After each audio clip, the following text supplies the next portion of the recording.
We are, as a people, inherently and historically opposed to secret society, opposed to secret oaths, opposed to secret proceedings, secret proceedings. No official of my administration, whether his rank is high or low,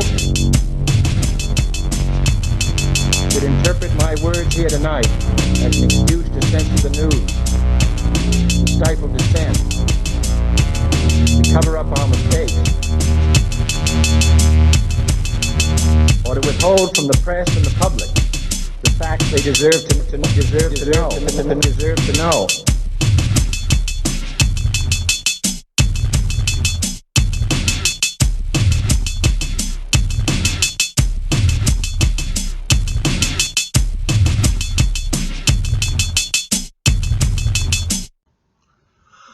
Welcome back to Conspiracy Corner Podcast, everyone.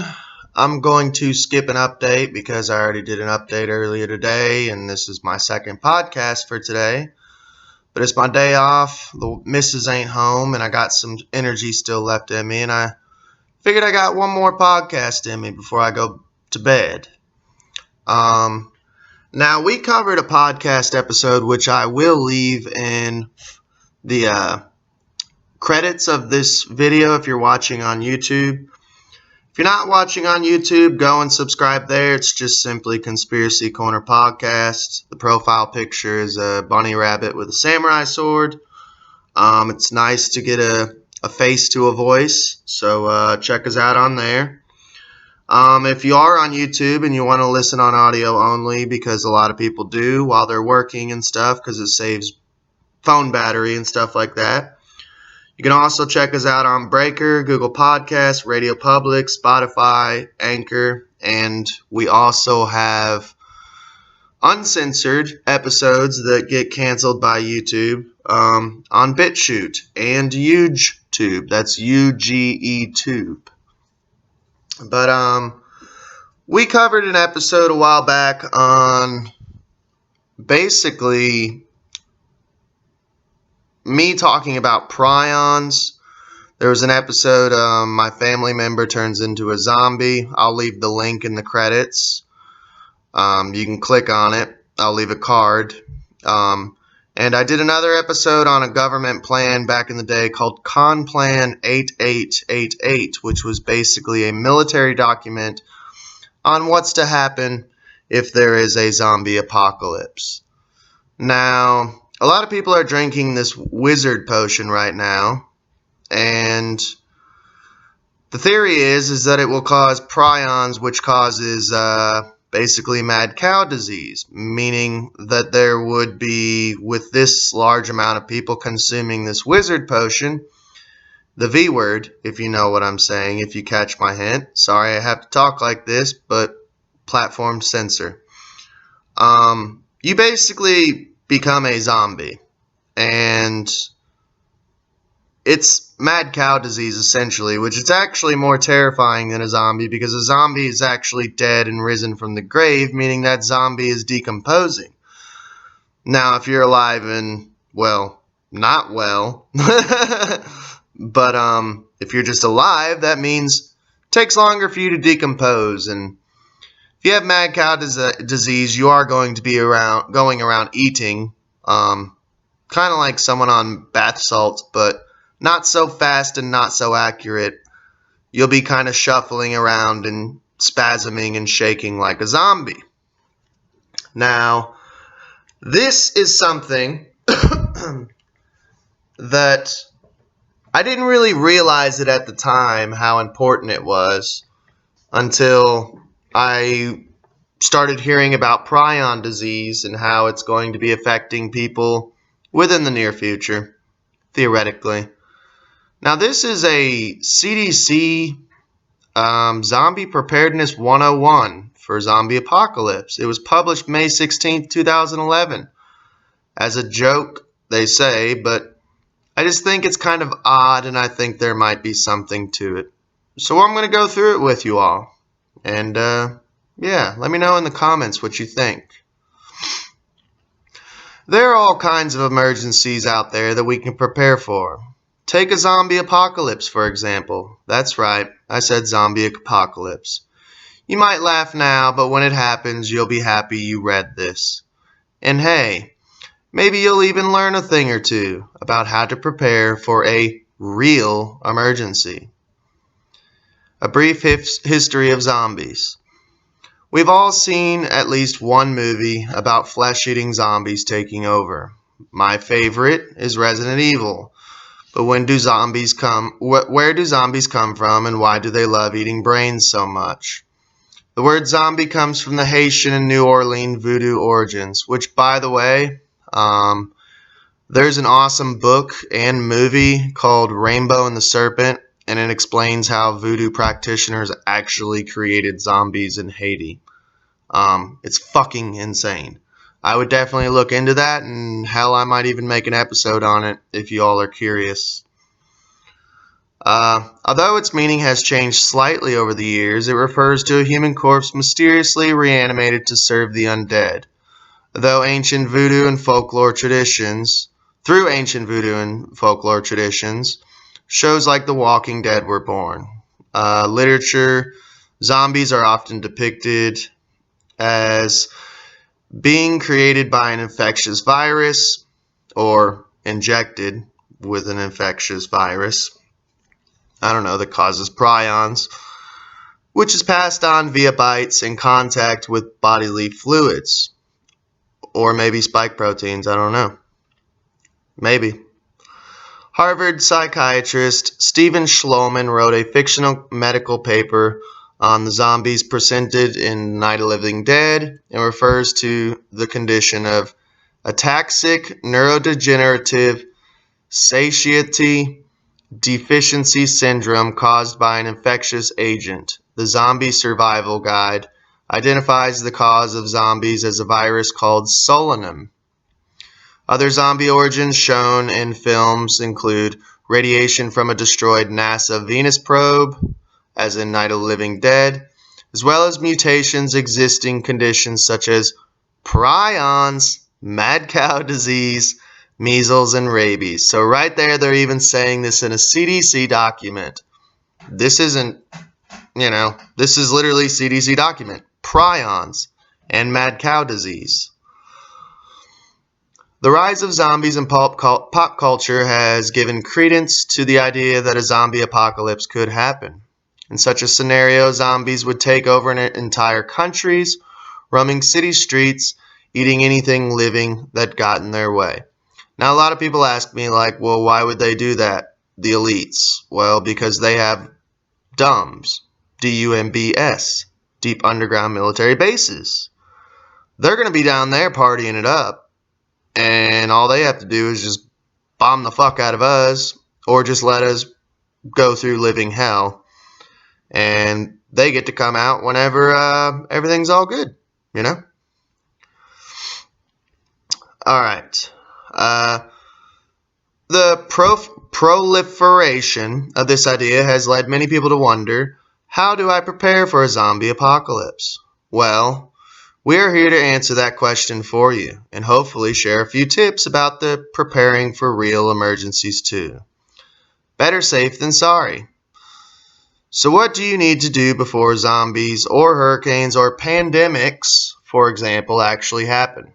First of all, you should have an emergency kit in your house. This includes things like water, food, and other supplies to get you through the first couple of days before you can locate a zombie-free refugee camp, which would be, I guess, FEMA at that point. Or in the event of a natural disaster, it will buy you some time until you are able to make your way to an evacuation shelter or utility lines are restored. Below are a few items you should include in your kit. For a full list of CDC emergency page, you can click on that, visit the CDC emergency page. Water, 1 gallon of water per person per day. Food, stock up on non-perishable items that you eat regularly. And by the way, not to be a broken record, but I've been telling you guys to stock up food for a while now, just because of not even so much if people start getting prion disease, but there's going to be food shortages. Go to Ice Age Farm or check out his stuff. They're already planning it and they're already like making it happen. Oh, by the way, Bill Gates owns like 90% of like all farmland on Earth now, so that should be fucking terrifying to all of you all. Medications. This includes prescription and non-prescription meds. Tools and supplies, utility knife, duct tape, battery-powered radio, etc. Sanitation and hygiene, household bleach, soap, towels, etc.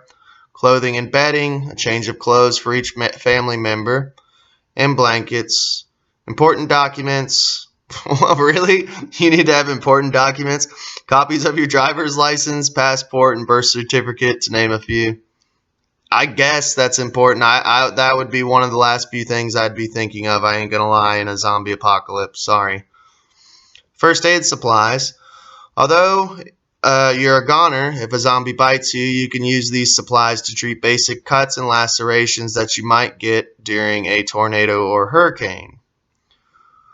Once you've made your emergency kit, you should sit down with your family and come up with an emergency plan. This includes where you go and who you would call if zombies started appearing outside your doorstep. You can also implement this plan if there's an earthquake, flood, or other emergency. Number 1, identify the types of emergencies that are possible in your area besides a zombie apocalypse. This may include floods, tornadoes, or earthquakes. Or what? Like if you guys use direct energy weapons on us, or not direct energy weapons, but weather warfare, which by the way is not even a conspiracy anymore, which cracks me up that people are like, oh, chemtrails are a conspiracy. No, they're not. The government admitted to that. Oh, weather warfare is a conspiracy. No, it's not. They admitted to that too. If you are unsure, contact your local Red Cross chapter for more information. Number 2, pick a meeting place for your family to regroup in case zombies invade your home or your town evacuates because of a hurricane. Pick one place right outside your home for sudden emergencies and one place outside your neighborhood in case you are unable to return home right away. Number 3, identify your emergency contacts. Make a list of local contacts like the police, which no offense, they're going to be saving their own families. The fire department, no offense, they're going to be saving their own families. And your zombie response team. I don't know what the fuck that means. Also identify an out-of-state contact that you can call during an emergency to let the rest of your family know you are okay. Number 4, plan your evacuation route. When zombies are hungry, they won't stop until they get food. An example, brains. Which means you need to get out of the town fast. Plan where you will go and multiple routes you would take ahead of time so that the flesh eaters don't have a chance. This is also helpful when natural disasters strike and you have to take shelter fast. That's one thing I'd like to say is me and my wife, we're actually pretty lucky that we live in Kentucky. So yes, we live in like a town, but it's a small town, and I can be in the country in like 2 seconds, like under 5 minutes I can be driving in the country, which is pretty dope. So not a lot of you all, I'm sure, are able to do that. But if you are, I'd be hitting them country roads, dude, because less people out there are alive. Less people out there have most likely got prion disease, or I don't know, they might be stupid enough that they've taken it. But it's less prion infested mad cow people. You see what I'm saying? You see what I'm saying? Catch my drift? Never fear, CDC is ready. If zombies did start roaming the streets, CDC would conduct an investigation much like any other disease outbreak. Oh yeah, we trust you, CDC, we trust you. CDC would provide technical assistance to cities, states, or international partners dealing with a zombie infestation. This assistance might include consultation, lab testing, and analysis, patient management and care, tracking of contacts, and infection control, including isolation and quarantine. Well, yeah, they're real good at quarantine people. We all know that by now.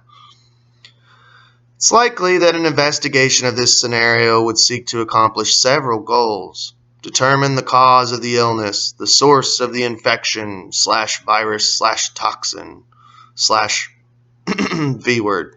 I just threw that in there. Hope you catch my drift. Learn how it is transmitted, maybe through spike proteins, and how readily it is spread. How to break the cycle of transmission. I don't know, maybe stop giving people wizard potions. That would be a good idea. And thus prevent further cases. And how patients can be treated. Not only would, well, there you go, how patients could be treated. I don't know, they could have been treated this entire time with natural immune systems. Yeah, that would probably be a good idea. Vitamin C, vitamin D, sunlight, fresh air. Yeah, probably a good idea. Not only would scientists be working to identify the cause and cure of the zombie outbreak, but CDC and other federal agencies would send medical teams and first responders, probably FEMA, I would be thinking, to help those in affected areas. I will be volunteering the young nameless disease detectives for the field work. To learn, yeah, you can learn more about it. But this is just for like CDC. They say it's for like kids and stuff, but I do find it very creepy with everything that's going on. And like I said, I've covered this before in Conplan 8888 and stuff like that, and the whole other video I talked about earlier, and prion disease and all that jazz. So I would suggest you check out those videos. They'll be in the credits. If they're not in the credits, you guys at least know the name of the episode you should check out. So that way you can just look it up on one of the audio sites. But I found it interesting. Thought you guys might find it interesting. There is other stuff on here. I guess they made a graphic novel, a zombie preparedness poster you can get, which would be actually kind of cool. I ain't gonna lie. Like, I don't want to be giving money to the CDC, but it would be kind of cool just for shits and giggles to have it on there. Zombie preparedness for educators. Let's click on that, see what that's about. After the successful zombie preparedness campaign in 2011, an overwhelming number of educators requested zombie-themed preparedness activities for school-aged children. This website was created to help educators teach middle school-age children the basics of emergency preparedness and response using a fun, fictitious scenario. So yeah, basically it sounds like they were teaching kids in school at one point. All lessons posted on this website are fluid, and we appreciate any feedback as to what works and what does not work in practice. The information provided is not exhaustive, but a solid beginning on what it means to be prepared and how it affects students and their community. Now there's a video. I'm not going to click on that. Let's see. Feel free to modify these activities, pass them along, and share them. Share your own preparedness lessons, plans with us, whether you are a middle school teacher, scout leader, librarian, or public health ambassador. We hope these lessons will help in teaching the importance of getting a kit, making a plan, and being prepared. So, let's see. School-wide activities. Let's look at that. Let's see school-wide activities. I'm looking at this on my phone while I'm talking to you, so.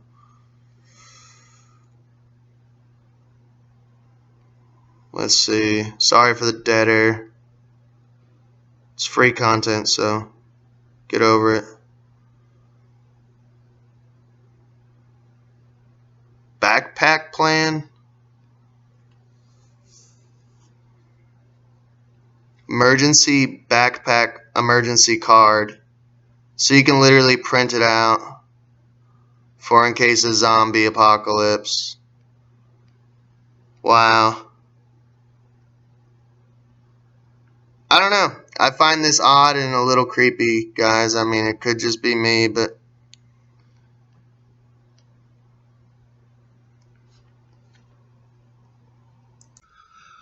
I don't know. I thought that was interesting. I'd share it with y'all. I got some time. I'll do another paranormal story. If y'all are interested, you're welcome to stay and tune in.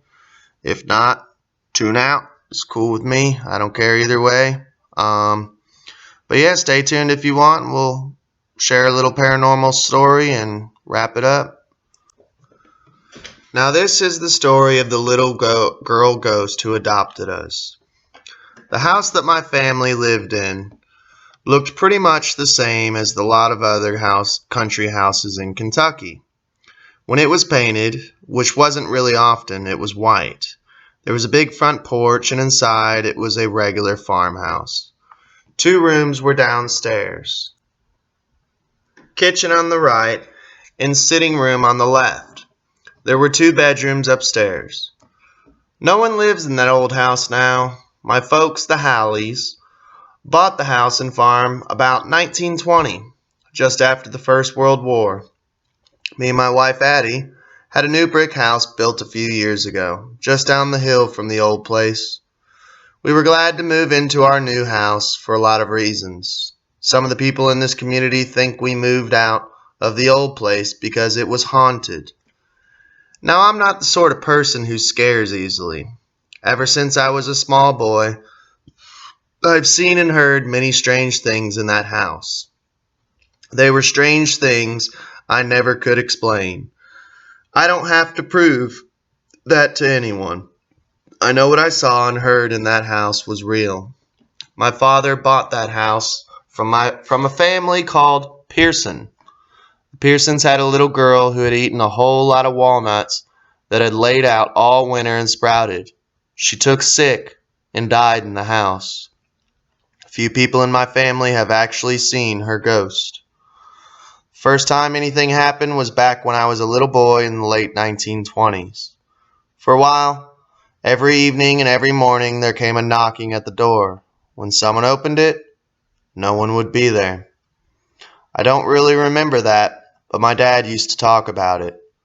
My mother nearly went crazy over it because the knocking would just keep on until someone went to open the door. After that, things were quiet for a while. That little ghost must have gotten into the house one of those times when we answered the door. Before we knew it, we were hearing footsteps upstairs. We all heard them from time to time. Sometimes we heard them while we were at the dinner table, and we knew no one was upstairs. We would stop for a minute and listen. My dad did not want us to pay too much attention to it. I guess he thought we would be afraid, so he would start to talk about something else. Mother tried to join the conversation, but she always sounded tense. Then she would fall silent and simply look down, and sometimes she would close her eyes. Even though I was little, I knew that she was praying. Next to the door knocking, the footsteps bothered Mother most. She told Dad that she often heard the steps when she was home alone, but she did not tell his kids. One day, she couldn't stand it anymore. Mother had heard that if you asked the ghost what in God's name did it want, it would quit bothering you. That day when she was alone in the kitchen, she heard it walking directly overhead in the upstairs. Gathering her courage, Mother shouted at the top of her lungs, "What in the name of God do you want?" The footsteps instantly stopped, and she never heard them again when she was alone.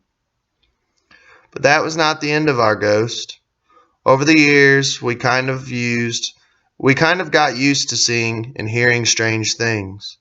I remember the rocker in the sitting room especially. Sometimes when you walked by the door to that room, out of the corner of your eye, you would notice the rocking chair moving all alone by itself. It rocked slowly. It happened in the daytime when nobody was in the room, and even sometimes at night. That made it even creepier. When we were in there listening to the radio, We still heard the footsteps, too, from time to time. A cousin of mine, Sally, stayed with us for a few years when I was in my early teens. Once in a while, Sally said she heard a sound from upstairs, a kind of humming, like a sewing machine. Every time she went up to find out what was causing the noise, she couldn't find a thing.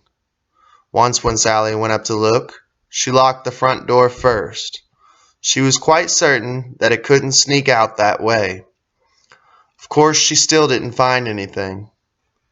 Mr. Sanders, by the way, Mr. Sanders, Colonel Sanders, that's actually a big name in Kentucky. I actually worked with, back in the day at McDonald's, I worked with a woman who was like the great niece of Colonel Sanders, and she actually met him.